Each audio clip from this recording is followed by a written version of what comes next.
All right, everyone, welcome back to the week 6 of the GLCC. That is the Gym Leader Challenge Circuit, a Monotype draft league hosted by myself and my good friend Central. Make sure to check him out. His channel is in the description. He posts really great content, and every week he uploads his matches. Definitely check out, especially this week's video. Definitely, it was a fun match to watch and see his commentary on. But additionally, our Discord link is also in the description. So if you're interested in playing next season or just watching all of this play on real time, especially as playoffs are coming up in 2 weeks, make sure you join that link and join our server. But yeah, with that, we're going to get started with this week's recaps. So our first match for this week, we have Mountain Man with Mono Poison versus Shattered Backboards running with Mono Dark. And just looking generally at the squads, this is a neutral matchup, but Tinglu is obviously going to be really big for Shattered, as well as Jugu with Earth Power, and Hamrot Spikes does look really good, considering Mountain Man doesn't really have removal. I mean, Glamora can be removal, but a lot of times it struggles with the move slots for it just because it has to do so much. So we'll see how that plays out. And it does look like Mountain Man brought more of a stallish team, so versus Shattered's balanced team. So we'll see who is able to break through. But looking at the pace, we do have a interesting Glamora set. It's actually like a Salazzle type set with Toxic, Spiky Shield, and Substitute. So more of a Toxic stalling set that spams Substitute and Protect with the Black Sludge for recovery. And then Dazzling Gleam as its sole attack. So that looks really, really good here. Outspeeds everything with max speed Timid. And also can Toxic pretty much everything except for the Quill and potentially an Earth Power on Jugu. So yeah, definitely interesting to see how that plays out. We will probably see Umbreon Terra Poison here, so getting a Toxic on that before Terra's could be really nice as well. But we have a Choice Specs Pheasantipity with Moonblast, Heat Wave, Quick Attack, and Alluring Voice. Obviously, that does look really, really good here. There aren't really any Moonblast switch-ins, so I do think Shatter is going to have to prioritize Terraing so that he has a consistent switch into this, since Umbreon does take it on very, very well, especially considering that Pheasantipity's special attack stat is like base 71. We have a Choice Scarf Sneasler, Poison Touch instead of Unburden, so more Toxic spreading here. Yeah, honestly, the first 3 bonds here we have Toxic Chain, Poison Touch, and Corrosion on the Glamora. So very interesting to see this these brings from Mountain. But we have Close Combat, Dire Claw, U-Turn, and Switcheroo in order to cripple one of the walls on Shatter's team. We have an Assault Vest Muck, 3 attacks, Clear Smog, Rocky Helmet Amoonguss, Giga Drain Spore, Toxic again, and then Synthesis. And then we have a Pyappa Clodsire with Earthquake, Toxic, Recover, and Counter. Counter is going to be a fun one. It is unaware, so not Water Absorb for the Hammerot. So we'll see how that plays out. On Shattered side, we have a Choice Band Tinglu with Earthquake, Stone Edge, Body Slam, and Facade. Yeah, I mean, I don't see any Earthquake switch-ins. With the Choice Band, Tinglu actually hits quite hard. I mean, base 110, 120 attack. It is definitely a very strong mod. So Amoonguss is really the only switch in, and I don't know how much Amoonguss really takes from a Choice Band Tinglu. I think it might take like 40, 50%. So that looks really, really good here. We have a Mirror Herb Overquill. Mirror Herb for something that didn't come, I guess. Maybe Combine Fez could be an option for this Mirror Herb, but I think in this game, yeah, I don't think Mountain Man has any real setup. So unfortunately, the Mirror Herb won't be going off this game, but it is Intimidate with Agility, Swords Dance, so Double Dance, and then Crunch Aqua Jet. So we have a Booster Energy Work Up Iron Jugu, which looks really good here with Earth Power, Dark Pulse, Hurricane. So we'll see how that plays out. We have a Choice Scarf Samurott with Drill Run, Knockoff, Flip Turn, and Ceaseless Edge.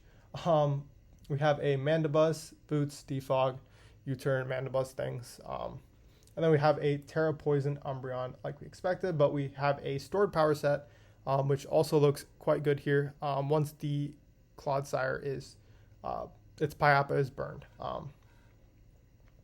But yeah, and like once the muck is gone, since this Umbreon does get walled out by the muck. So yeah, with that, we can get into the match. Okay, so we see a Sneasler lead into Hammerot, really good lead on Mountain Man's part. We see the U-turn come out, no Poison Touch, but the Samurott does flip turn out instead of Ceaseless. We see Tinglu come in, Choice Banded, goes for the Earthquake, does in fact do 58% to the Amoonguss, does regen out, and Clodsire gets sacked immediately. Okay, so Shattered's in a really good spot here. Amoonguss does live now, can get off a Spore, I'm assuming. Is this Overcoat? It is Overcoat Mandibuzz, which is really good. I'm assuming U-turn comes out here. Yeah, U-turn does come out. We see Iron Jugu come out. Interesting. I wonder why Jugu here. I think, like, honestly, just going back into Tinglu here, because, I mean, you definitely eat any attack this goes for. I'm assuming even with Specs, Moonblast probably does, like, 40%, especially since Mountain Man's not fully special attack invested. And, like, Choice Band Earthquake just gets a kill. So, interesting to see the Jugu come out, but we do see the Jugu get sacked to the Moonblast. Hammerot comes out, does go for the Drill Run, does take out the Pheasantipity with a crit. We see Amoonguss come out as usual. We see or as expected, we see a Toxic come out on the Mandibuzz. Fair enough. See a U-turn out here, I'm assuming, or a Brave Bird. Interesting. I think you just always U-turn here, honestly. Because, I mean, Mountain Man can't let Amoonguss get chipped at all.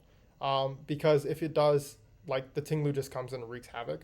So he needs to preserve it. So I think you always just get momentum on this. And even if he does stay in, right? Like, the worst he can click is, like, double Toxic, which you, like, don't really care about if you go into Overquill. Like, it really can't do anything to you if you go into Overquill, and you can potentially get off a big attack, or maybe just go back into the Mandibuzz in order to scout for the Spore again. But yeah, we do see a Glamora come out. Mandibuzz does go for the Brave Bird, doesn't do too much, and now Glamora's in a prime position to get off a sub, which is really unfortunate. Yeah, sub comes out, U-turn comes out, I'm assuming, yep. So now this Glamora is a problem. We do see Samurott come out, which makes sense. You go for the Drill Run, Spiky Shield does some chip. Honestly, I think Sea Sludge is a good move, but I think here it's, like, very risky. Is that a double Spiky Shield? It is a double Spiky Shield, dang. But we do see the Ceaseless come out. Rocky Helmet does take out the Samurott, so no spike goes up, which is an interesting interaction. But Rocky Helmet, if Rocky Helmet takes you out, the secondary effect doesn't happen. So, like, for example, knockoff, the Rocky Helmet doesn't get knocked off if the knockoff user gets knocked out by the Rocky Helmet. And similarly, Ceaseless Edge went off, but the spike didn't get up because it died to the Rocky Helmet.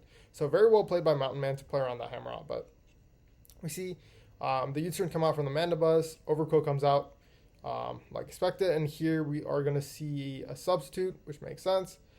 We see a Swords Dance. And this is pretty scary because this Glamora is Corrosion. So this Glamora is a problem. This is a really good set on Mountain Man's part. We see the agility on the hard Spiky Shield read. We got an Aqua Jet go off, which does a bunch of damage. Toxic comes out on the Corrosion. I'm assuming, yeah, Spiky Shield comes out. More chip on this, what do you call it, Overquill. Aqua Jet doesn't take out the Glamora, honestly. Much more bulkier than I thought it would be, to be honest.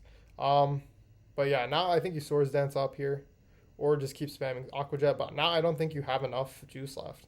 Yeah, I think you have to the Swords Dance on one of those Spiky Shield turns in order to be able to have the Overquill survive, so that way you can force damage on the Amoonguss or the force the Sneasler to come out. But we do see the Terra Poison come out here. Yeah, I mean, I think at this point, once you see the Corrosion on the Glamora being able to Toxic the Overquill, I think at that point, once you break this up, I think you have to go Tinglu, because you don't mind if Tinglu gets Toxic, because it's not really going to be, like, walling attacks, right? At that point, you just want to force out the Glamora. It's too low to get a sub at this point, so you want to force it out, go for Earthquake, hit the Amoonguss really hard, two-shot the Amoonguss, honestly. You probably outspeed as well, to be honest. I mean, Tinglu is decently fast, at least faster than Amoonguss. So if you force a two-shot on Amoonguss, it basically forces a kill here. And all you're trading is a Toxic on your Tinglu, and then you still have this Umbreon in the back in order to set up and win at the end of the day. So I do think going Tinglu there is probably a little bit better. But we do see the Umbreon come out, get Toxic. It does start setting up with Calm Mind. But the Muck always beats this just because Stored Power can't do anything and it has Clear Smog. But now this Glimmora gets another substitute up. It's going to Spiky Shield to stall out a little bit more. And I'm assuming you just double Spiky Shield just to get as much chip as possible. And if you get off the Spiky Shield, then you can get off another sub. And this Umbreon is basically at that point dead. Or, yeah, Mountain Man just goes into the Muck because he realizes that this Umbreon can't touch the Muck, which is a good play on his part. So Wish comes out, but yeah, I mean, the Toxic is just going to rack up too much, yeah. So we do see the switch out into Tinglu at this point, but now I think it's a little bit too late. Well, maybe not. I mean, I think this Tinglu can honestly still win. We do see the Poison Trap, Poison Touch, which, I mean, it's not that unlikely, 60%, so very solid. Also, being poisoned is a little bit better than being Toxic. So there is that as well. But yeah, I mean, I don't think this Amoonguss gets broken, to be honest, because you don't want to take too much damage on your Tinglu. So yeah, I mean, you have to double on the Spiky Shield here. Because you know that this Glimmora is going for the Spiky Shield. You just have to double in order to have any chance here in this game. You have to double into Tinglu. Or, yeah, honestly, I think Tinglu is your only real option here. And go for the Earthquake. But we do see the Roost come out and Dazzling Gleam. So no Spiky Shield, actually. But now the Spiky Shield comes out on the U-turn of the Brave Bird. Yeah. And then now this Glimmora is going to be able to Dazzling Gleam, take out this Mana Buzz, and get back in range for, interesting. I think here you just Dazzling Gleam to take out the Mana Buzz, because then you get back in range of a sub, and then you can sub up on the Umbreon, because the Umbreon can't break your sub with just a regular Stored Power, at least I would assume, considering it's max HP. So, but we see the Brave Bird. I mean, at this point, I think it's kind of wraps. I mean, it's very tough for Shadow to really bring it back here, just because the Amoonguss beats the Tinglu, and yeah, this Glimmora has put in so much work this matchup. Mountain Man always comes up with these like insane sets that just somehow put in so much work in each of these matchups. But see, double Spiky Shield into a substitute, and yeah, this Tinglu is just getting really worn down. This is why I think earlier you needed to go Tinglu and try to force out this Glimmora when it couldn't sub up, and try to stall you out and try to get kills that way. I think playing more aggressively with the Tinglu would have really helped Shatter be able to pull this win here. But we do see the Switcheroo come out. Umbreon does protect on the Switcheroo. This Sneasler is now locked into the Switcheroo. So we see a Stored Power come out from the Umbreon. But yeah, I mean, I think at this point it's pretty much wraps. Yeah. Ghost Combat comes out. Umbreon will die to the Toxic this turn, I believe. Maybe not. Yeah, it does. Okay. And then Tinglu comes out. Earthquake. Mountain Man, I'm assuming, just sacks this. Or yeah, I mean, Close Combat just kills because it's offensive Tinglu, not defensive. But yeah, very well played by Mountain Man. Really played with that Glimmora super well. Got a little bit lucky on a couple of Spiky Shields, but I mean, like, the play patterns with it was just absolutely insane. So props to him for that. And Shatter definitely played really well as well. He brought a really good Tinglu set to this match. I think just maybe if he played a little bit more aggressive with it, I think he would have been able to maybe even pull out this dub here. But yeah, it was a very, very close match. Very good plays by both sides. Good game to both of them. And with that, we can move on to the second game for this week. So the second game we have is Kai versus Cold as Ice. This is a mono fighting versus mono ghost matchup. So a little bit rough for Kai because, I mean, fighting is a disadvantaged matchup into ghost. But there are some options like Scrafty is really nice. Most of these mons get knockoff or some kind of dark coverage.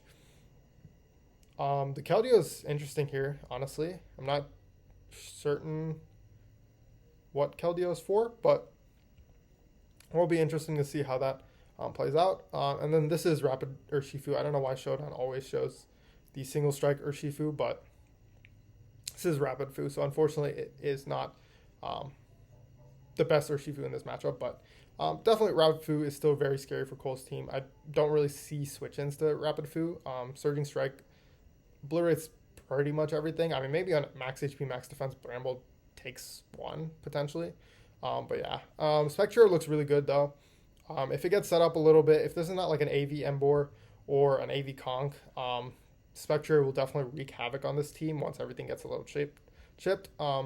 Although Scrafty is Terra, so that is something to keep in mind. So Terra Steel potentially could help out against that Spectre's Draining Kiss. But yeah. Let me see if I do have the pace. I do. Okay, so we have a Choice Specs Golden Go here with Dazzling Gleam, Make It Rain, Psychic, and Psyshock. So that looks really, really good here. Yeah, I mean, Dazzling Gleam is just super free into this team. Really, Embor is the only neutrality, as well as Psychic and Psyshock also look pretty good once Scrafty Terras as well. And so Choice Specs Golden Go looks really strong here. We have a Cobra Berry, Dragon Dance, Dragapult with Acrobatics. So that looks really, really nice here. We have a Terra Fairy, Prankster, Nasty Plot Substitute, Offensive Sableye once again, although it is max HP, max defense. So I'm assuming this is going to be the Rapid Fu check on this team because Golden Go is more offensive. And Bramble Gas is just a max HP, max speed set, so not a defensive set. It is Focus Sash, so it looks like a Focus Sash lead potentially with Spikes, Nightshade, Rapid Spin, and Strength Sap. We have a Blunder Policy Gengar, which looks really fun. Hypnosis Nasty Plot with Dazzling Gleam and Psychic, so that looks really, really strong here. Yeah, I mean, at +2, it outspeeds everything. It honestly outspeeds everything without the Blunder Policy, so I don't think the Blunder Policy is super necessary. I believe Keldeo is 108. Yeah, so yeah, it should outspeed everything without the Blunder Policy still, but could be nice for potential Scarfers. And we have a Weakness Policy Spectrier with Endear, which is really, really good here because, yeah, I mean, interesting to see no Shadow Ball though. We are Draining Kiss Psychic and Agility, which is very interesting. I think potentially going Shadow Ball over Psychic. I don't think you need Draining Kiss. Or, sorry, I don't think you need Psychic if you have Shadow Ball, because I think Shadow Ball probably just hits things harder with Stab. But more than that, it's just a really good neutral click into this team in case like Scrafty is Terra, like Terra Steel, because this set does get walled out by the Scrafty if it is Spadef. So something to consider, but still a very cool set with Endear Weakness Policy. On Kai's side, we have a Choice Scarfed Urshifu with Surging Strikes, Fire Punch, and Aqua Jet. So yeah, this looks pretty free. Since it is Choice Scarfed, I'm assuming Dragapult probably takes a couple. Golden Goat also definitely takes one. But yeah, I mean, it looks really, really good into the team. We have a Choice Specs Keldeo. So I think this is Keldeo's like second time coming. So it'll be interesting to see how well it works. It is a Hydro Pump, Chilling Water, Icy Wind, and Surf set. So triple Water Stab with Icy Wind to slow things down. We have a Conkeldurr, Assault Vest, knockoff Ice Punch, Thunder Punch, and Fire Punch. Very fun set. All three elemental punches boosted by Iron Fist. So it'll be fun to see how that works. We do have a Rest, Sleep Talk, Shed Skin, Scrafty with Leftovers. Interesting to see Rest and Sleep Talk. Although Dragon Dance Knockoff does hit everything on this team. So fair enough. It is a Terra Dark set. Interesting. I wonder if going for a different Terra type like Steel would have been a little bit better. Let me just double check what the Terras are on this Scrafty. Poison and Dark. So yeah, I mean, maybe going for potentially a, actually, is this Poison or Ghost? Huh.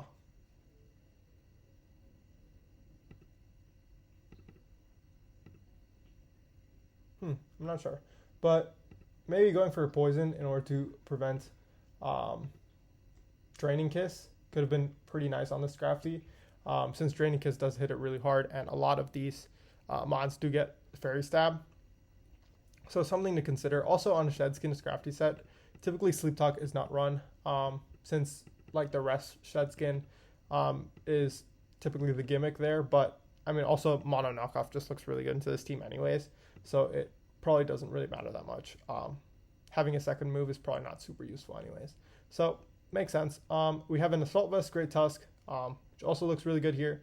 Knockoff, EQ, Iron Head, and Stone Edge. And then we have a Life Orb, Reckless Embor, which is going to put in some massive work if it gets off hits, with Flare Blitz, Wild Charge, Head Smash, and Knockoff. So I'm really liking how much work Kai is putting in this season with Embor. I mean, it's definitely been doing a lot of really good work. So very fun mon to use. Definitely not super great, but I mean, like, Kai's been using it very well. So with that, we're going to get into the matchup. So we see an Embor lead into the Bramblegast. So very good lead on Kai's part. We see Flare Blitz come out, take it down to Sash. Bramble does, in fact, live and gets up another spike. Then we see a Knockoff come out to take out the Bramblegast. I see Dragapult come into Revenge. It does take out the Embor, unfortunately.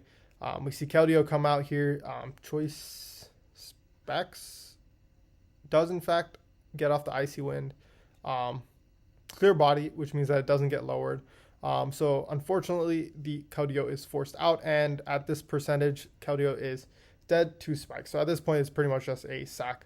But we see Scrafty coming on the Psychic Fangs as the Dragon Dance comes out, but I'm assuming Scrafty is just going for the knock. And Dragapult does not live it because this is a max attack Adamant Scrafty. So see the Terra Fairy and Substitute on the Dragon Dance, which is really good. Unfortunately, this is a position where the Terra Poison would be really good because you could Terra Poison 1v1 the Sableye. And since you are Shedskin, the Will-O-Wisp doesn't really matter if it has Will-O-Wisp. So I think in that position, that's why Terra Poison would have been really strong in this game. But we do see the switch into Great Tusk on Dazzling Gleam. Does eat it up because it's AV, but unfortunately that does take it out. We see Iron Head come out instead of a... Oh, I just realized this Great Tusk is not Rapid Spin. Very interesting.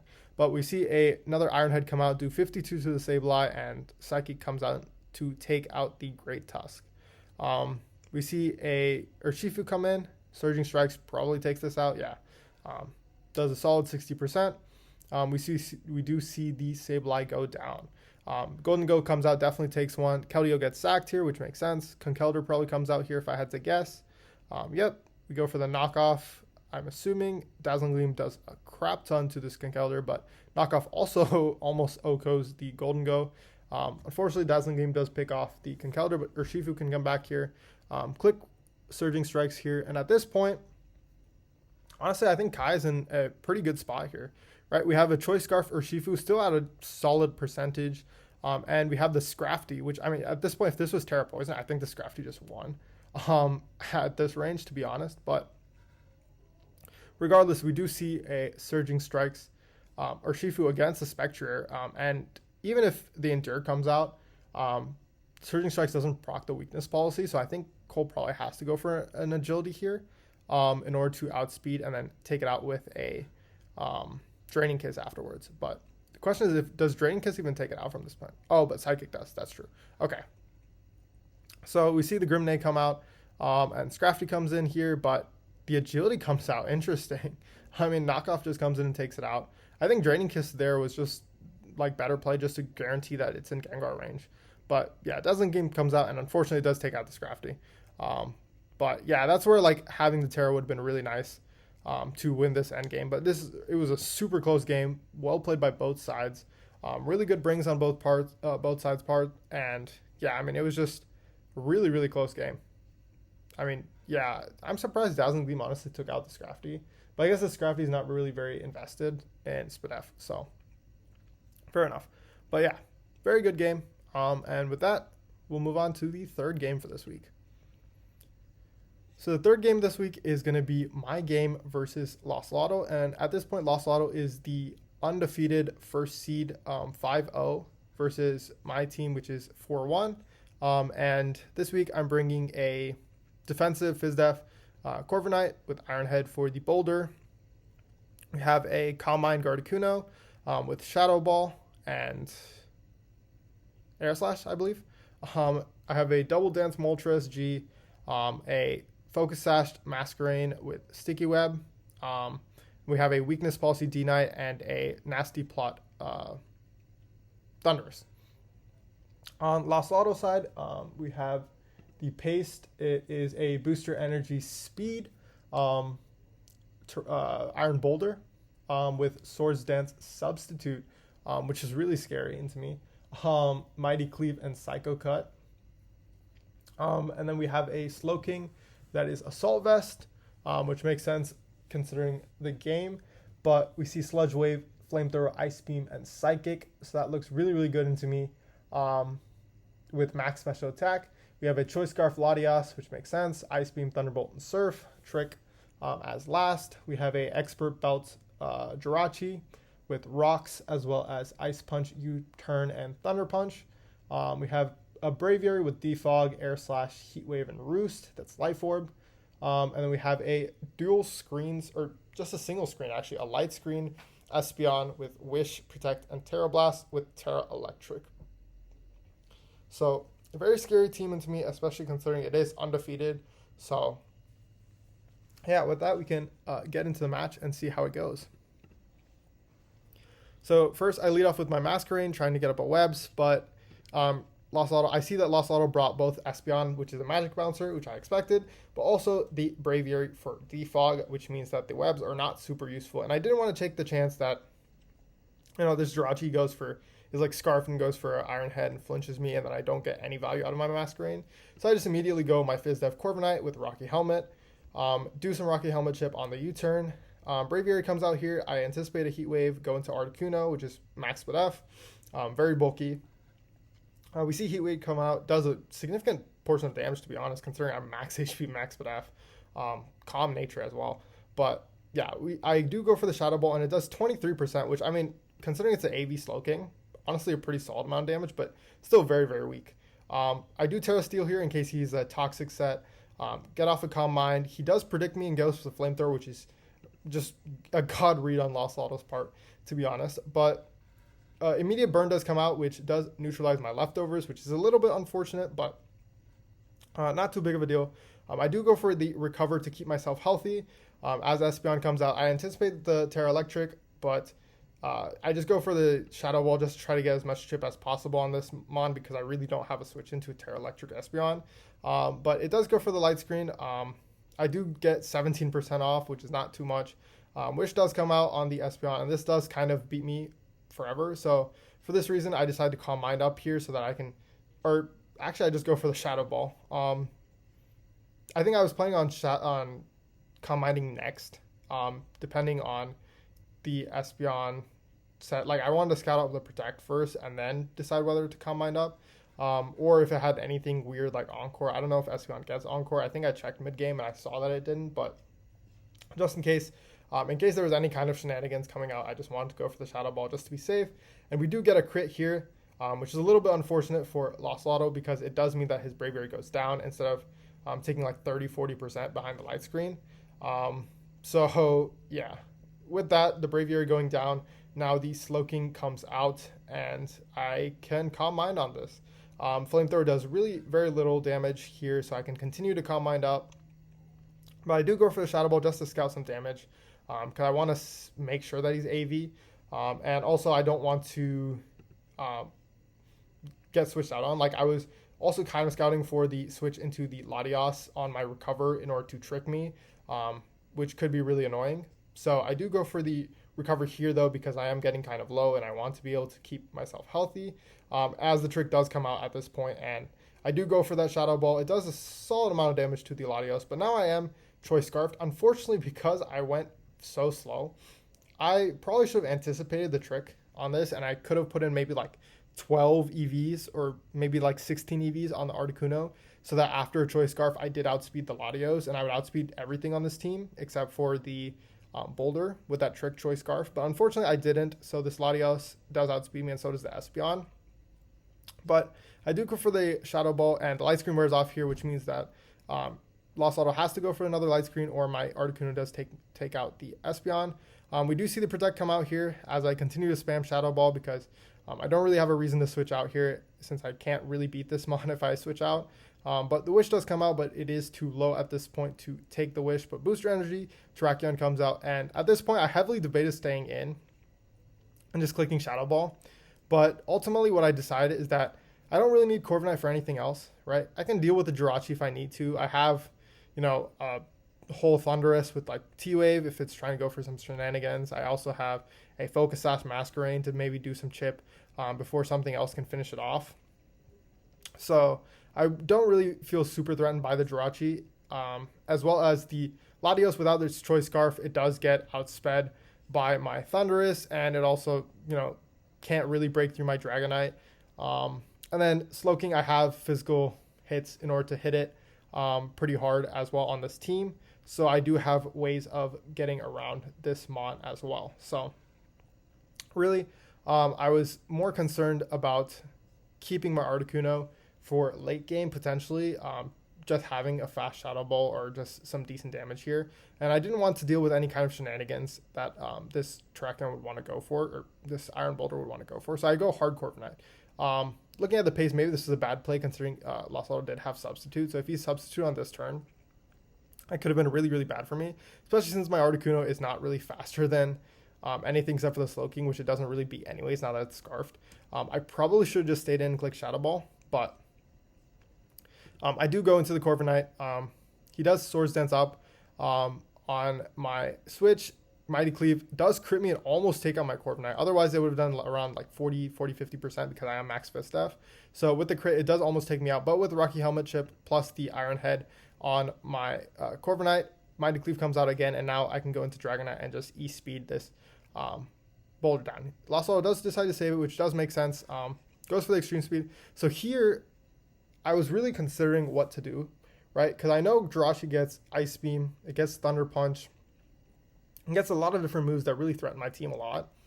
And I didn't really want to go into anything else because I was mainly concerned about a Scarf Jirachi going for Iron Head. And, not that it would do too much damage to me, but if he got like a bunch of flinches in a row, which 60% is a very solid amount, it could really beat down my checks and be really problematic.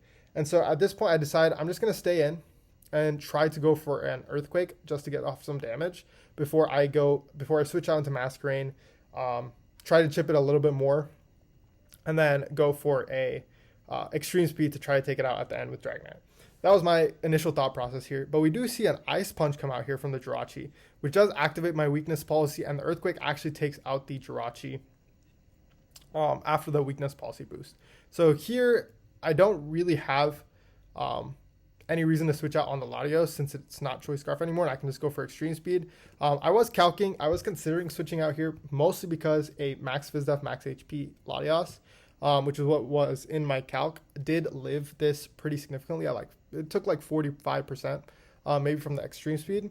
So I was considering switching out here into the Gardecuno to try and eat any hit that this might want to go for, like an Ice Beam, and potentially go for a Shadow Ball from there. But I didn't really like the position that put me in because then Slowking comes in for free.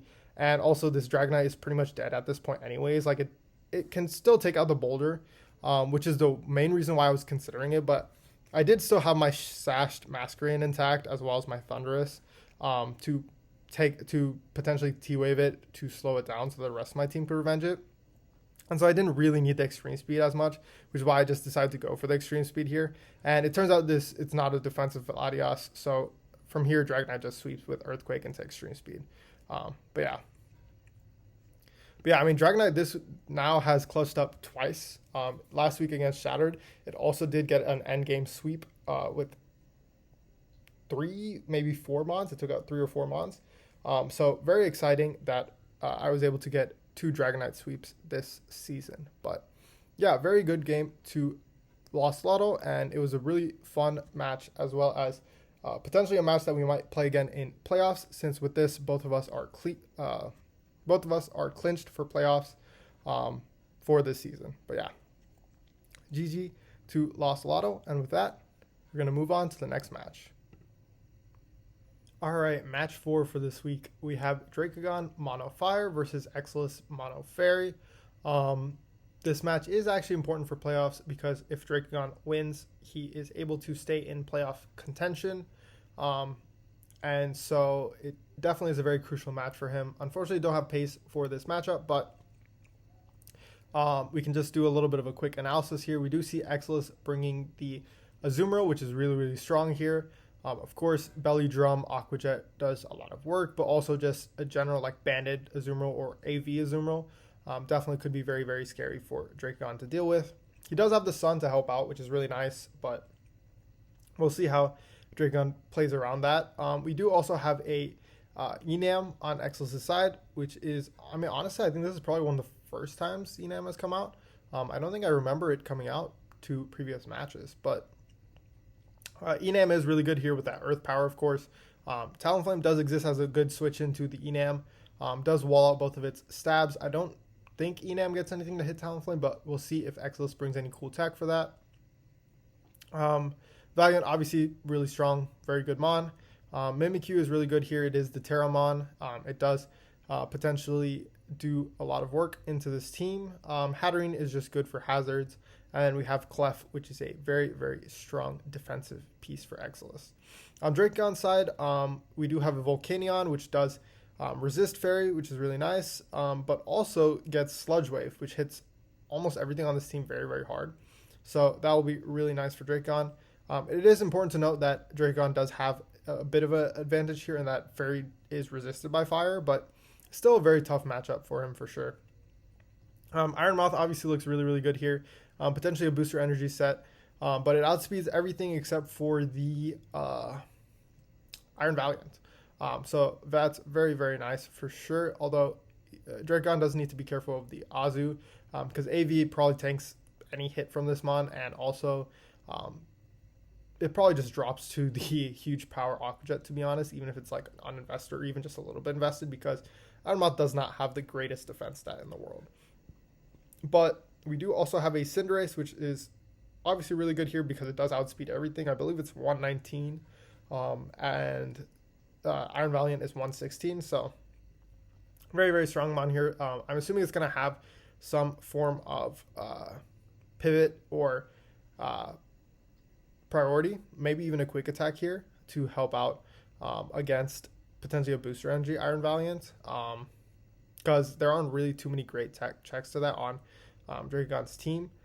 We do see a Torkoal, which is probably a FizzDef Rock set if I had to guess. Rocks do look really, really good here, especially if Exilus is not heavy duty boots on his Enam, although you do have to be careful about clicking rocks into the Hatterene. Scovillain is here for the first time, I believe, as a Sun Sweeper, or maybe the second time. I think it might have come last week. But under Sun, it does look really, really strong. I don't know if it outspeeds Valiant, to be honest. Even with doubled speed, I mean, it is really, really slow. Maybe it does if it's not booster.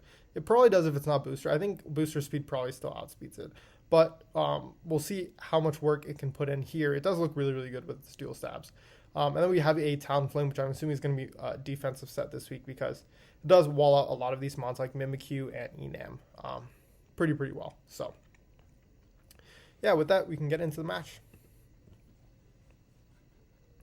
So we see a Cinderace lead, immediate Iron Head, which is pretty fire. I didn't know Cinderace got Iron Head, to be honest. Immediate turn 1 flinch, so the Hatterene does go down. Really unfortunate for Exilus, but Azu gets to come in here. U-turn out on the Cinderace. Volcanion comes in. It is a water absorb, so it does eat up any water attacks from this Azu, but the Bulldoze comes out, which is really, really cool. Sludge Wave comes out and just obliterates the Enam. I think that means it's Choice Specs. Yeah, I don't think it kills if it's not Choice Specs, so that is good to know for Exilus, but it is really scary to click water moves with Azu into a Volcanion with water absorb. But the Bulldoze is really cool tech in order to take out Ironmoth as well as slow things down. So we see a Mimikyu come out. Torkoal's eject button, which is really fire. Unfortunately, Cinderace does come out here, which Mimikyu does not Terra. Interesting. I believe this Mimikyu is Terra Fire, right? Or am I mistaken? Let's see. Let's double check. Yeah, it is Terra Fire. Very interesting to see no Terra from Exilus here. I think the Iron Head was pretty telegraphed, but also just Terra Fire is pretty decent defensively and allows Mimikyu to set up, which I think would have been probably a pretty good bring here. I mean, offensive Mimikyu with Trick Room and being able to resist most hits with the Terra Fire could have been really strong here, but we do see a Trick Room Destiny Bond set, which is also very interesting. And it does take out the Cinderace, which is really, really nice for Exilus, considering how big of a threat that Cinderace was. But Azu does come out for free here. We see a Choice Banded Liquidation, or not Choice Banded, just raw Liquidation. It did a lot of damage, to be honest. But the Solar Beam does come out and immediately obliterate the Azu. So from here, Clef comes out. It goes for Amnesia, which is really cool. But we see a Clear Smog come out from the Torkoal. Dragon really loves this Clear Smog Torkoal a lot. He brought it last week too, and I think 1 week before that as well. So, but it is very good into this Clefable set. Unfortunately, this Clefable will never break through the Torkoal if it keeps spamming Clear Smog. But we see the switch out into Volcanion, trying to break through with the Choice Spec Sludge Wave. Unfortunately, this Clef just eats that hit forever using Amnesia. So Torkoal comes back out, and I think you just spam Clear Smog. Moonlight comes out, but yeah, stored power did 19%. Yeah, I mean, Clef is just really weak, unfortunately, and without any boosts, it's not really going to be doing too much damage here. So I think this is just going to be a really long game of Clear Smog and hoping that someone makes a mistake here. We see the Iron Moth come out. I guess Dragon getting a little tired of spamming Clear Smog, especially since there's not really any progress that can be made there. But we see a Charge Beam set, which is really fun. Unfortunately, the Amnesia does just outpace the Charge Beam, so we see a switch back out into Torkoal.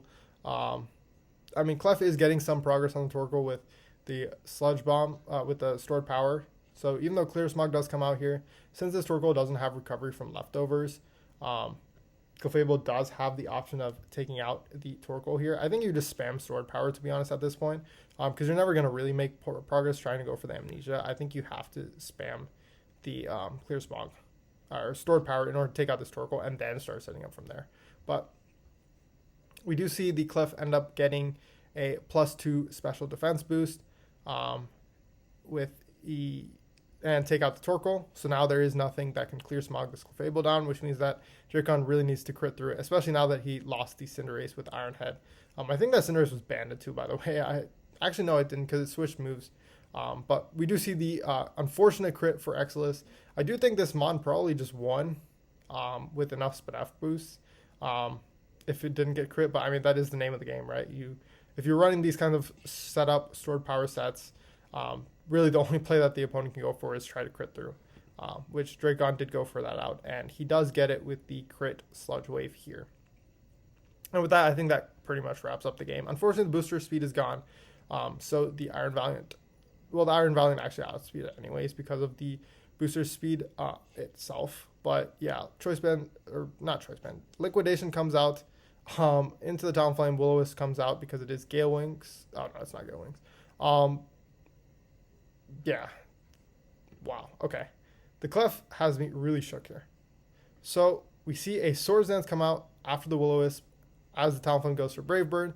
But unfortunately, the burn will take it out in 2 turns. So yeah, from here, the Iron Valiant. Honestly, the Iron Valiant actually had a chance to win there. I think, honestly, at this point, instead of Swords Dancing, I think you just had to go for the attack. Because even burn, you saw how much Liquidation did there. Yeah, it did 71%? Yeah, so, I mean, Liquidation does kill here anyways. And from there, I mean, the Scovillain's really low. I'm pretty sure a Liquidation kills at this range because this is an Iron Valiant still, and the Scovillain doesn't have the greatest health. And then from there, Volcanion probably drops to a Thunder Punch since you know this is an offensive set. But here, if you let this Talonflame get off damage on you, you just don't really have the ability to live any more hits, especially with the burn. You're just going to go down too fast. You don't have enough turns to take it out. So I think the out here was just a straight up attack instead of going for the Swords Dance. And then potentially you could have Swords Dance later, maybe on the Scovillain somehow. But yeah, either way, very well played by Dragon. Really cool brings by Exilus. The last 2 Mons almost clutched up the Valiant and the Clefable, but Dragon was able to pull it out and now is very much in playoff contention with this play, with this game for sure. So GG to both of them, and very well played for both of them. But with that, we're going to move on to Game 5. All right, Game 5 this week we have Central with Mono Dragon versus Mono Grass. Of course, Central does have a bit of an advantage here with the dragon resisting the grass types, but Curb does have some options here with Draco Meteor from the Hydrapple or Fickle Beam, the signature move that can be a 160 base power move 30% of the time. As well as, I mean, mons just like Lilligant and Zarude are very, very scary for Central. As well as Shaman can run Dazzling Gleam, actually. So another thing that Central needs to watch out for sure. On Central side, obviously Dragalge is really, really strong here. Latios is also very, very scary for Curb, especially into the team that was brought. And yeah, I mean, Gouging is also always a very, very scary mod to play against, no matter what team you are bringing. But on Curb side, fun to see the Hoppip again. Last week we saw it put in work. It is Curb's mascot, and this week we see it again. So it'll be fun to see what it can do here.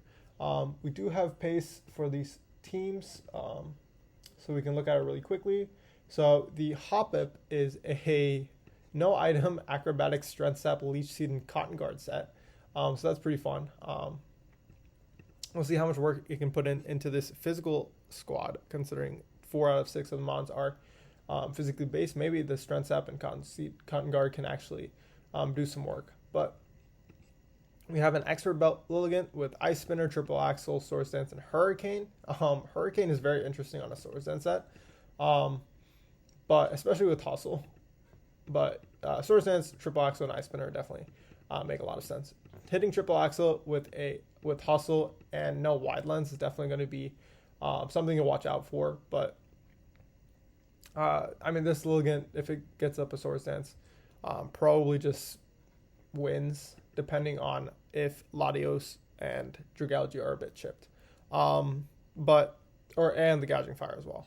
I do think Victory Dance maybe would have been a little bit better than Swords Dance, just so you can boost your speed, since Latios does outspeed you and so does Roaring Moon. But Swords Dance also makes sense just to boost your power a lot. We have a Vileplume that is Terra Poison with Rocky Helmet.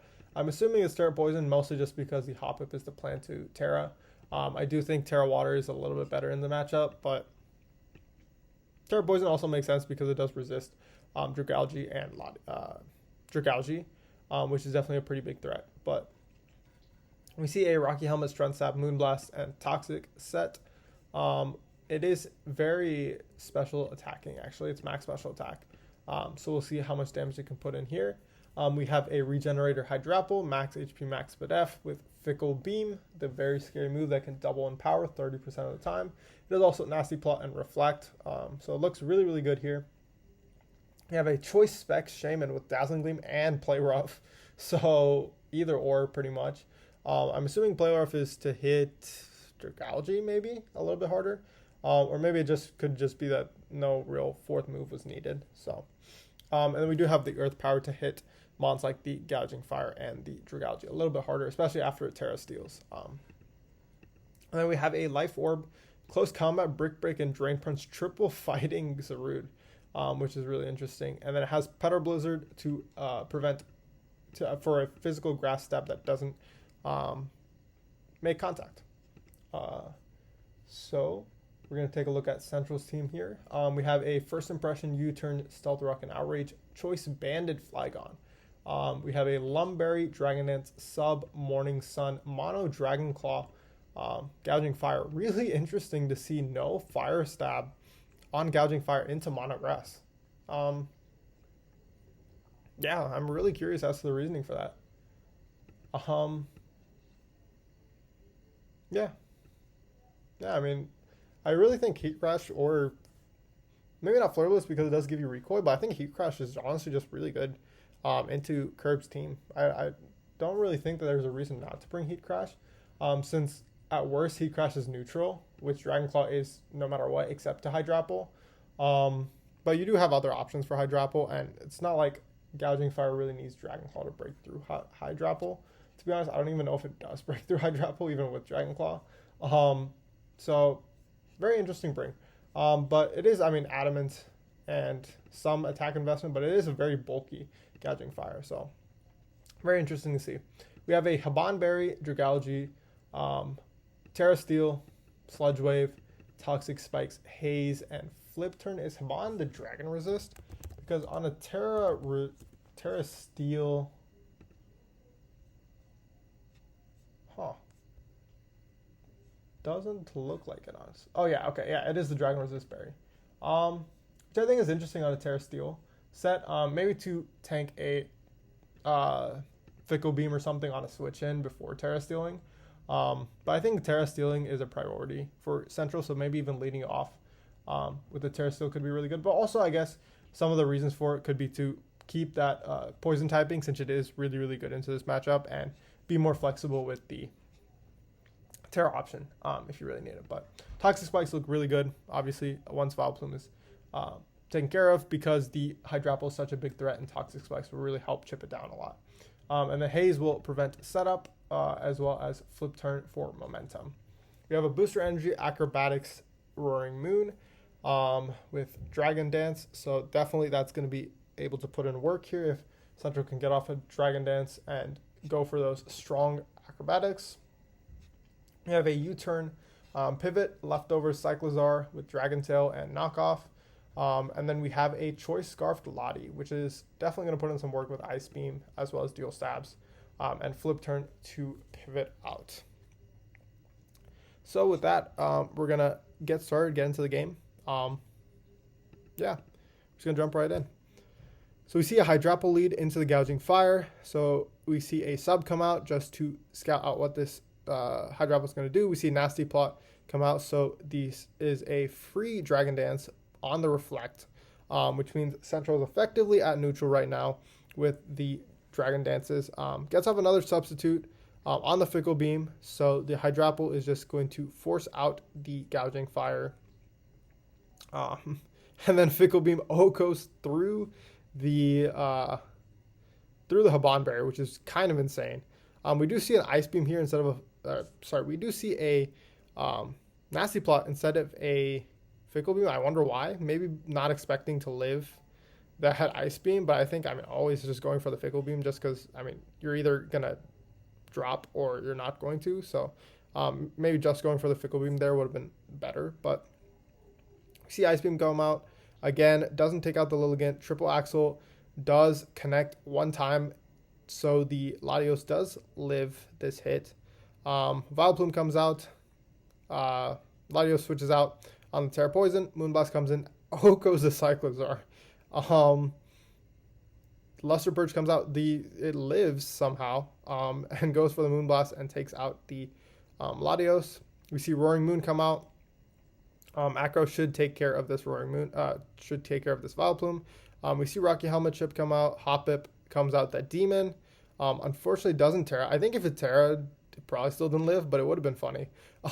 We see Acrobatics come out. Doesn't take out the Zarude. Close Combat comes out. Does take out the Roaring Moon. And then in the back, we do still have the Choice Specs Shaman. So I do think that probably cleans up here with Dazzling Gleam. I think here you just switch out into... I guess First Impression probably doesn't kill, huh? Yeah, I don't think First Impression kills the Shaman here. So I don't think this is a great position for Central to be in. I think... well, let's think here. So if you First Impression here, right? And the Flygon goes down. Or no, you can't First Impression here. Actually, yeah, I think... Oh, whoops. Hold on, let's go back to the current position here. Okay, this is where we're at. So, right now, the Flygon has First Impression. I wonder if it's better to go Gouging Fire here. Well, you don't outspeed, so I guess you kind of have to go...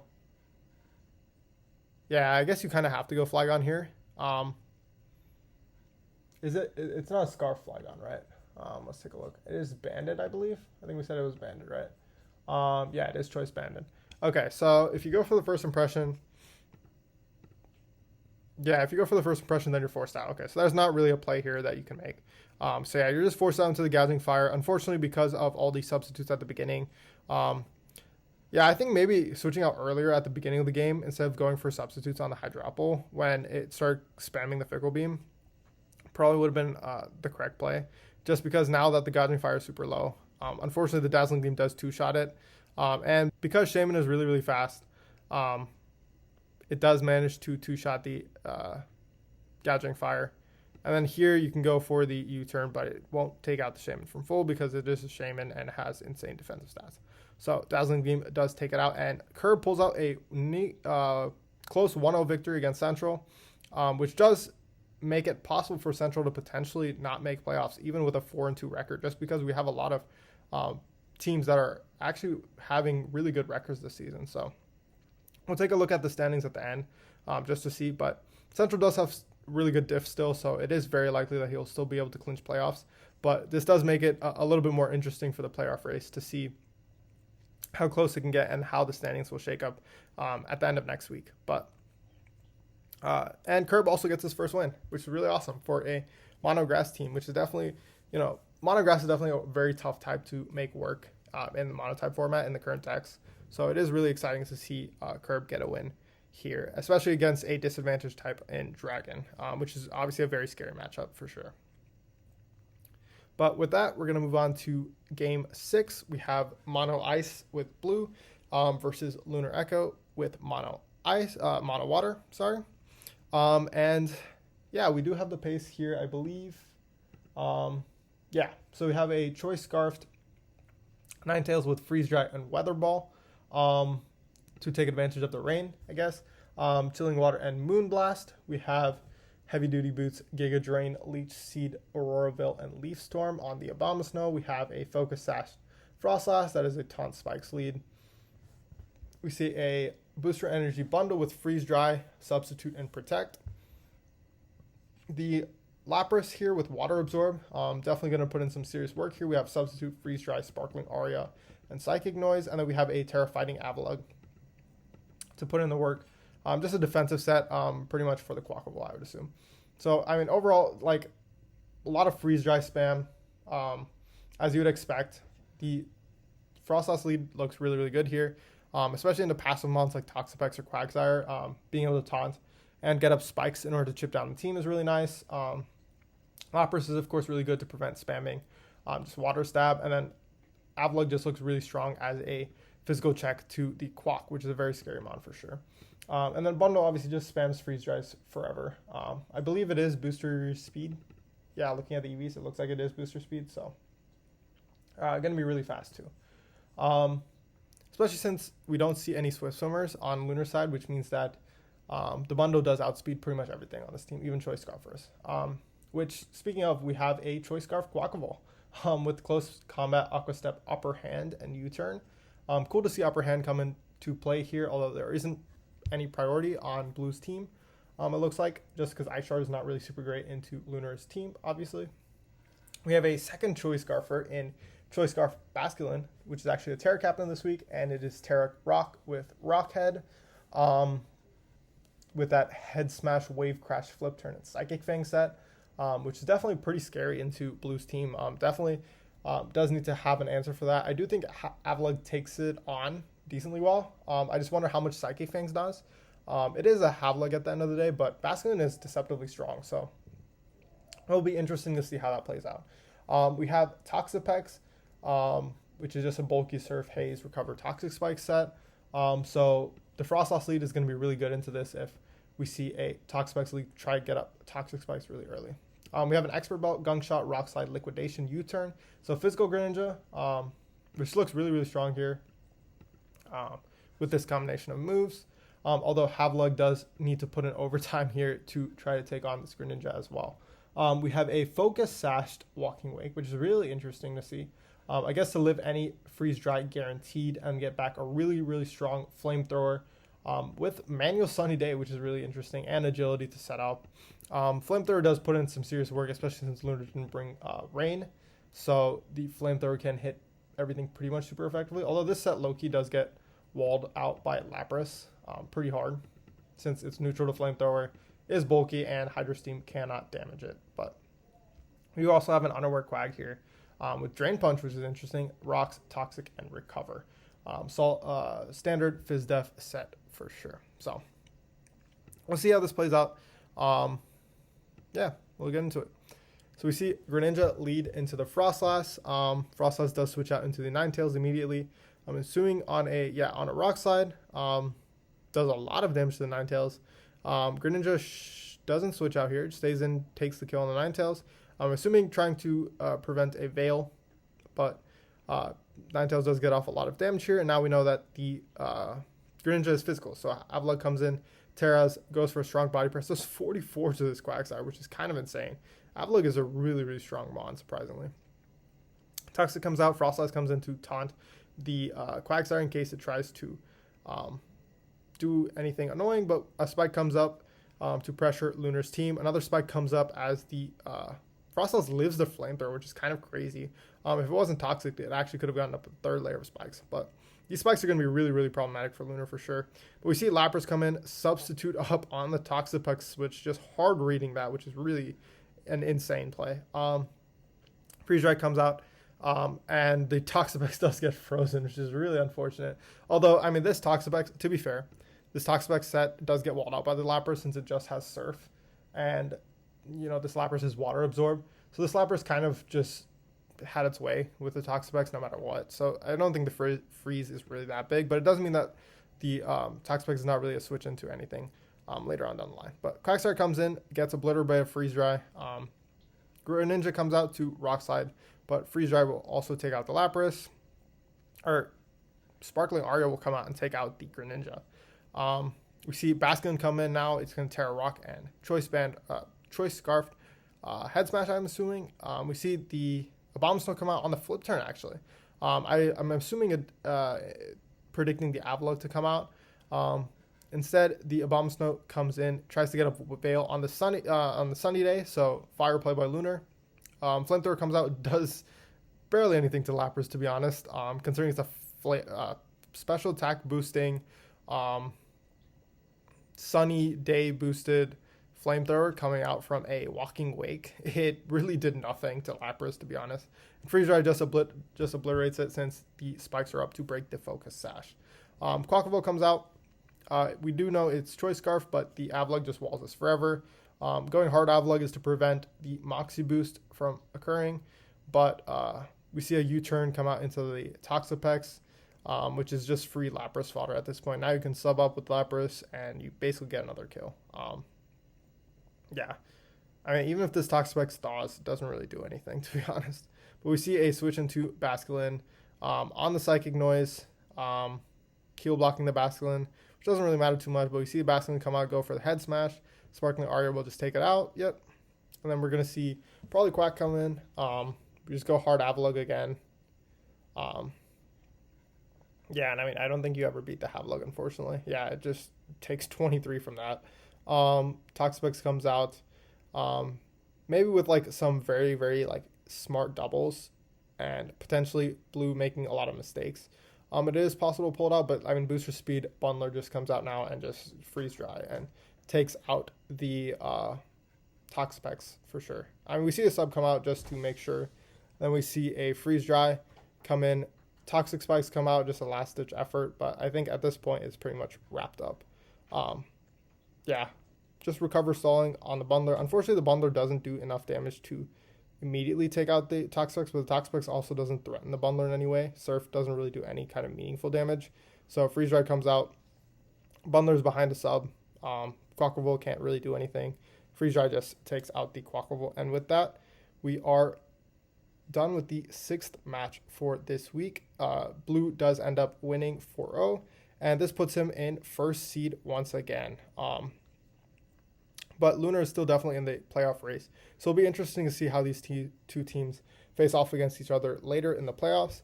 But GG to both of them. Very good match for sure. With that, we're going to move on to Game 7. All right, Game 7. So Game 7, we have Mono Ground from Gradients versus Mono Bug with Arc. And just looking at the matchup, I mean, obviously Arc has a bit of an advantage in that Bug does resist ground. Vikavolt is also there as a levitator. Araquanid is really good, obviously, with water bubble boosted liquidations. And I believe Vespiquen is Terra Water, I think. So also something to consider, but also it's a flying type, which means it's a ground switch in, or a ground immunity. But looking at the squad that Arc brought, I do have a bit of a paste. So we have a Choice Scarfed Slitherwing with Will-O-Wisp, which looks really good here. And Facade, U-Turn, and Close Combat. We have a Heavy Duty Boots Quiver Dance Rabombi with Energy Ball and Grass Knot, which looks really nice. We have a Baton Pass Sticky Web Vikavolt, a Heavy Duty Boots Low Kicks with First Impression and Sucker Punch, so dual priority. And then we have a Water Bubble Liquidation Leftovers Entrainment, which is interesting. Araquanid. I wonder what the entrainment is for. Maybe Sand Rush Excadrill, I guess. Although giving it Water Bubble is not the greatest, but because it means that it can't be a burn pretty much. But I mean, also like it doesn't really have any water moves, so maybe it's not too bad. But entrainment is really interesting deck. Oh, actually, it seems that the entrainment was switched out for Rain Dance. Never mind. Okay, that makes sense. Yeah, Rain Dance is probably a little bit better just to boost liquidations. And then we have a Hazard Setting, Roost, Taunt, Spikes, Toxic Spikes, Vespiquen with Terra Water. So yeah, a good squad for sure. We do have, on Gradient's side, we can see, we don't have a paste, but we can see we have a Garchomp, which looks really good here. Gliscor for hazards could be really strong. Palossand is the Terra Captain. We do see the Hippo with the Excadrill combo, so we could see a Sand Rush drill here instead of Mold Breaker, which does mean that the Vikavolt Levitate does work out, is safe from Mold Breaker. We see a Gastrodon, which is going to be really good for the Araquanid with its Storm Drain. And then it could be a potential Water Compaction Palossand for the Araquanid as well. With the Terra, it probably does wall it out, especially if it's like Terra Fairy, for example, which does also help against the rest of the squad since Fairy does resist Bug. But with that, we'll get into it and see how it plays out. So we see a lead from Excadrill. We're going to see probably an immediate Terra here or no Terra, which is very surprising, honestly. We see a Taunt. Doesn't really do too much to the Excadrill.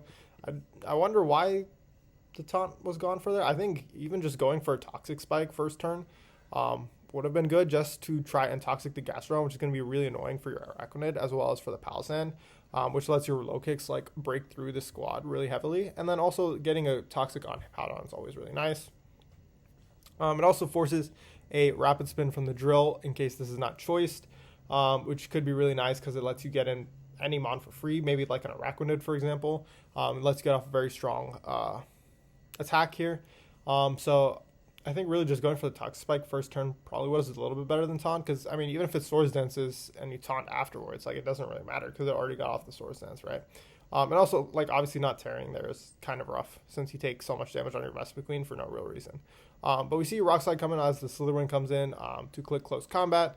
Garchomp comes in. We see a Willows comes out, which is really good because this Garchomp is now crippled. In terms of damage output, we see Vespiquen come out in order to try and get a Roost off as Rocks come out. So it is more of a defensive chop, it looks like. Rock Slide does come out and take out the Vespiquen now. Still no Terra, which is really unfortunate because that does mean that the Vespiquen goes down. We see Slitherwing come out, go for the Close Combat. Does a lot of damage, but I mean, Tank Chop just eats it up. With Rocky Helmet, Rough Skin, plus Fire Fang, even through the burn, the Garchomp does take out the Slitherwing, and now one of the big offensive pieces for Arc is definitely gone. So we do see First Impression come out from the low kicks. It is not choice, so it can go for the knockoff here, get rid of the Assault Vest, but Terra Blast does take out the low kicks and put Arc in a really tough spot. I mean, yeah, the Assault Vest being gone does mean that the Ramami can come in, but yeah, Rock Slide, it looks like every mon on this team has Rock Slide. So unfortunately, Moonblast doesn't take it out. Yeah, even with, this is max special attack modest, so I mean, this is a very bulky Palossand. We see a Liquidation come out from the Araquanid as Gastrodon comes in to eat it up.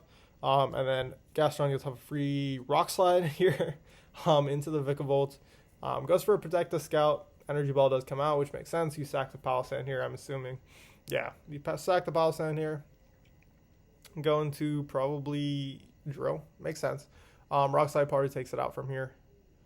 We go for Earthquake. Is it Mold Breaker? It is Mold Breaker, even with Sand. Wow. Interesting bait and switch there. So we see the Earthquake come out. Because the Mold Breaker does bypass the Levitate. Levitate, if you don't know, Mold Breaker ignores the abilities of the opposing Pokemon when this Pokemon attacks, which means that Levitate normally is an ability that makes you immune to ground moves, but with Mold Breaker, you bypass that Levitate and can still go for ground moves against this mon. Another common interaction with this is Ogerpon Hearthflame, which has Mold Breaker, using Ivy Cudgel on Heatran, which has Flash Fire, and it is a neutral hit because of that Mold Breaker ability. So very, very good ability on Excadrill.